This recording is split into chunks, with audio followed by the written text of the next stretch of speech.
In the King James Version of the Bible, in Psalm 46, the 46th word from the beginning is shake. And the 46th word from the end, not including Selah, which is left untranslated in Hebrew, is spear. So the 47th word overreads from the end. And the King James Version of the Bible was finalized when William Shakespeare was 46 years old, published when he was 47 years old. The 46th and last book of the Old Testament, the Bible, in the Roman Catholic Bible, is the book of Malachi. In Malachi 2, it talks about the covenant with Levi, of which there isn't an actual covenant with. But the covenant it describes is either the everlasting priesthood covenant of peace with Phineas and his descendants from the book of Numbers, chapter 25, verse 10 to 13. Numbers 25, verses 10 to 13. Or that covenant and the everlasting priesthood covenant of Salt with Phineas' grandfather Aaron, his descendants, of which Phineas is obviously one in his descendants. Numbers chapter 18. In Numbers chapter 18. Obviously, both Aaron and Phineas were from the tribe of Levi.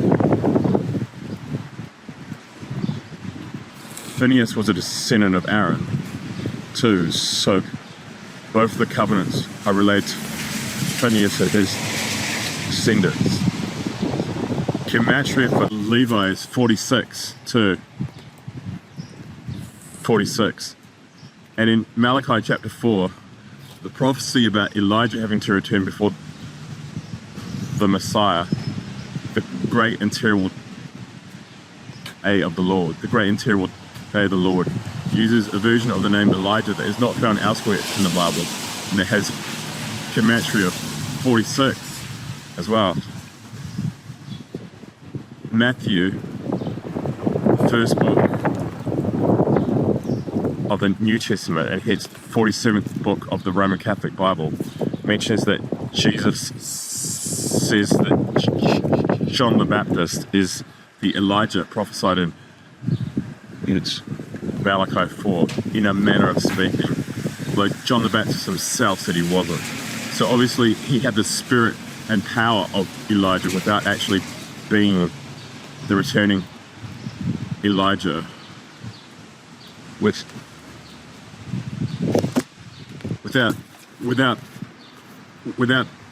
being the return of Elijah the man who ascended into heaven without dying. Elijah himself also appears from heaven in Matthew at the transfiguration of Christ, along with Moses. The terminology used to describe the transfiguration of Christ in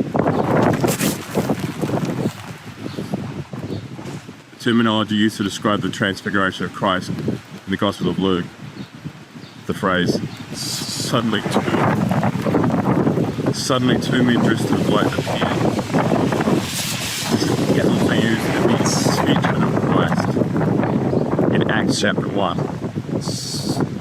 Some scholars believe that this is proof that Elijah and Moses appeared from heaven at the ascension as well as the transfiguration.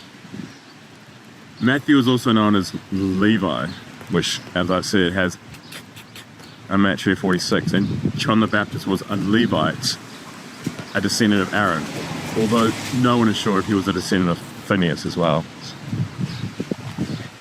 He was the first prophet of the New Testament. Malachi was the last prophet of the Old Testament. The name Malachi is not used outside the book of Malachi.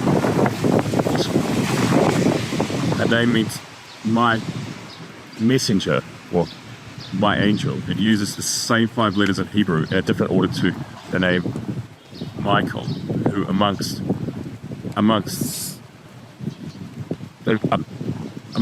other people in the Old Testament and the New Testament is the head archangel, Satan's opposite.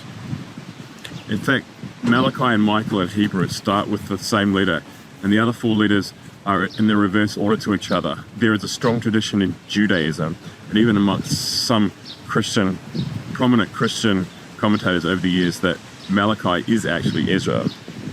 Although this may just be a tradition rather than historically true, although no one's entirely sure.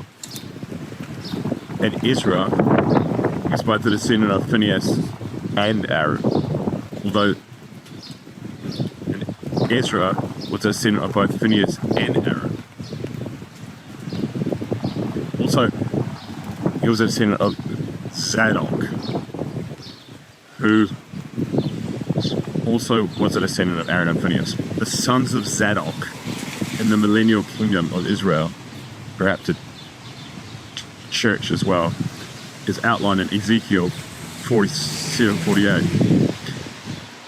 The sons of Zadok in the millennial kingdom outlined in Ezekiel 47-48 take up the northern part of the holy portion, which is primarily for the tribe of Levi. It borders to the north the territory of the tribe of Judah, which, although not the holy portion, is actually the central portion of the millennial kingdom. There's 7 tribes of Israel in the north millennial kingdom. Then there's the holy portion, and then 5 other tribes in the south of the millennial kingdom. Obviously, Christ was from the tribe of Judah, although his mother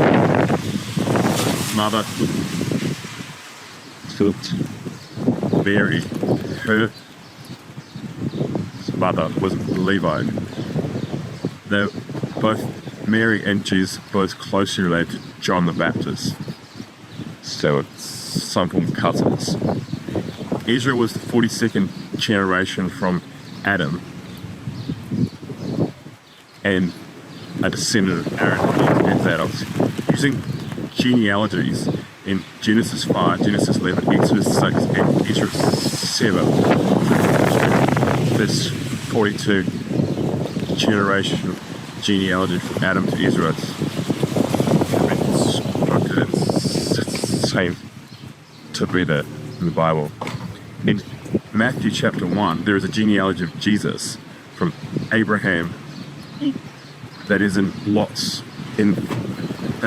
lots of 14 generations. 3 times 14 is what? 42. Gematria for David is 14. And David is 14th generation from Abraham in that genealogy in Matthew 1, and also in the genealogy from Adam to Ezra. The Davidic covenant is at play here as Christ was to be a descendant of David.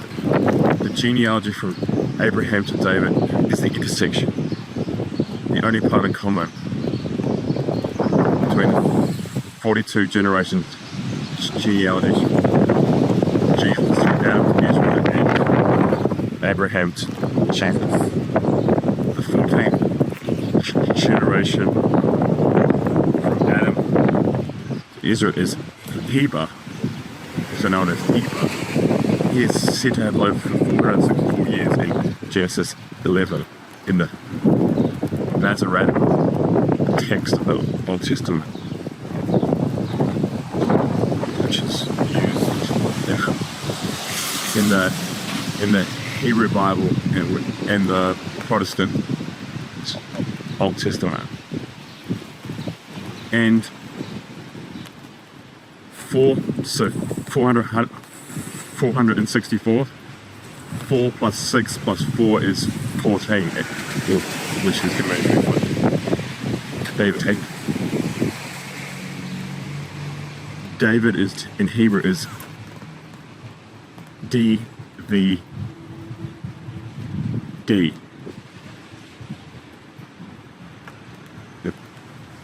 D being gematria 4, V 6, and D4, like 464 as well. Gematria for Aaron is 256 and Phineas is 208. 256 plus 208, well, that's 464 again. So the whole thing ties together like mathematically as with the biblical covenants. In the Quran, in Surah 9 verse 30, some are thought to be Ezra, name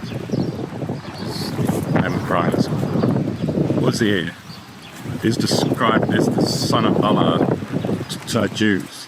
And Isa, the Muslim Jesus, is described as son of Allah to the Christians. Ezra in the Bible is a Levite, as I said earlier. It's part of both the Aaronic perpetual priesthood covenant and the Phineas perpetual priesthood covenant. Isa, the Muslim Jesus, can be seen to be a Levite too, as Maryam, Maryam. So it's basically the same name as Miriam. Miriam, Muslim Mary, is seen to be is told to be a sister of Aaron, and whose father is Imran, which in Hebrew is Amram, which in Hebrew is Amram. Amram in the Bible was the father of Moses, Aaron, and Miriam. The Muslim Jesus also has no father, even Allah. Many see the Muslim Jesus as the false prophet. One prominent school of Christian scholarship sees that Muslim Jesus, Isa, is the false prophet, the beast of the land in Revelation 13:18. The false prophet is also readily seen as the new Judas Iscariot. The new covenant with Jesus, first mentioned in the book of Jeremiah in the Old Testament, is obviously directly linked to the Davidic covenant. It's directly linked to the Davidic covenant and supersedes the Mosaic law covenant, as only he could fulfill the law. No other human could. Obviously, Jesus is both God and human. What's interesting is that Jesus is also the prophet like Moses prophesied in Deuteronomy 18, and a priest in the order of Melchizedek. The priesthood of the order of Melchizedek, outlined in Hebrews chapter 7 to 10, is a priesthood not based on hereditary descent, but on eternal divine appointment. It's first talked about in Psalm. Jesus has Melchizedek. Jesus is not a priest like Aaron or Phineas. He wasn't a Levite. In Exodus 19 verse 6 in 1 Peter chapter 2, Israel, and hence now the church as well, is called to be a nation of priests. Christ's priesthood, Melchizedek, is only one of the valid priesthoods. The Aaronic priesthood and the Phineas priesthoods, as they are everlasting priesthoods, as they are everlasting priesthood covenants, are both still very valid priesthoods.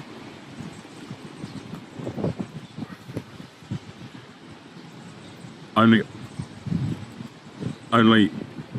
importantly secondary to Christ's Melchizedek priesthood, but sadly they are neglected by much of the Christian church.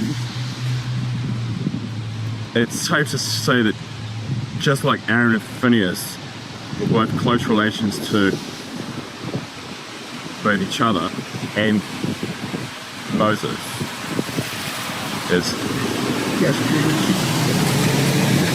Aaron is Moses' brother and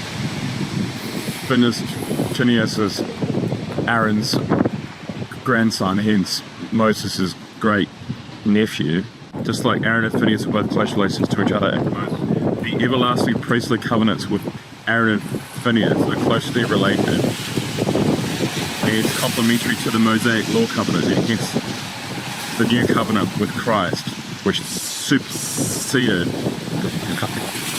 Phil, only because Christ is both God and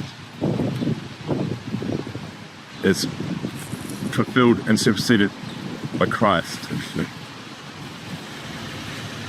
As only Christ is good. Only he could fulfill the law. And that's only because he was both God and man. Even Moses himself couldn't teach us law. That's why he wasn't allowed into the promised land before he passed away. Although he appeared in the New Testament from heaven, that transfiguration of Christ, probably the ascension of Christ as well. So even though he didn't physically make it into the promised land, he's still in the kingdom of heaven. The interesting thing, getting back to Psalm 46, sons of Korah originally wrote Psalm 46, is that Korah, and hence the sons of Korah are also close relatives of Moses, Aaron, and Phineas. Korah was Moses and Aaron's cousin. He was a Gershonite Levite rather than a Kohathite Levite. He wanted to overthrow the leadership of Israel under Moses and Aaron. Moses agreed with Korah that all Israelites should be priests. I didn't like the way that Korah was going about it, approaching it. And Korah's rebellion was quelled by God and him, and 252 others, along with Korah, were swallowed up by the earth and entered Sheol. Well, a lot of English translation of the Bible call it hell, although it's actually Sheol. It's not exactly hell. They were swallowed up by the earth and entered Sheol alive. In the opposite way that Elijah entered heaven alive without dying. The actual sons of Korah were spared though, and the sons, the descendants of Korah, wrote about at least 13 or 14 of Psalms, wrote quite a few Psalms, including Psalm 46, where our prophet talks about it. And Samuel, the last of the judges before the kings of Israel, he was also a prophet and a priest. He was a descendant of Korah, and he did what Korah couldn't actually do in a way that God approved of. Samuel's priesthood wasn't Aaronic or of Phineas either. It was also order of Melchizedek, like Christ, as he was both a king, or in this case, judge, and a priest too, like Christ. The Aaronic and Phineas priesthoods are only priestly, but not kingly as well. Christ's kingliness was Davidic. Christ's kingliness was Davidic. Samuel's wasn't, although Samuel anointed King David as king. Joel, in Matthew 47, means Yah is El. Elijah means El is Yah. One of the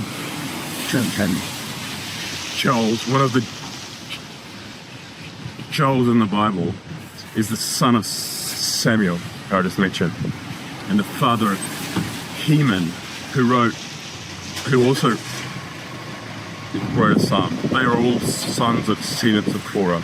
Although Korah himself was swallowed up by the earth in Sheol alive, his sons and descendants were very godly and quite prominent. Go back to the covenant with Aaron. It is actually quite national, only in terms of who obeys it. So, and perhaps the same can be said of the covenant with Phineas. So who the true descendants of Aaron and Phineas are after the Old Testament, even after the New Testament times, is open to interpretation, and only God truly knows for sure who they are. Perhaps Shakespeare himself is a descendant of Korah, and perhaps also a son or descendant of Zadok too. Not hereditary, but spiritual.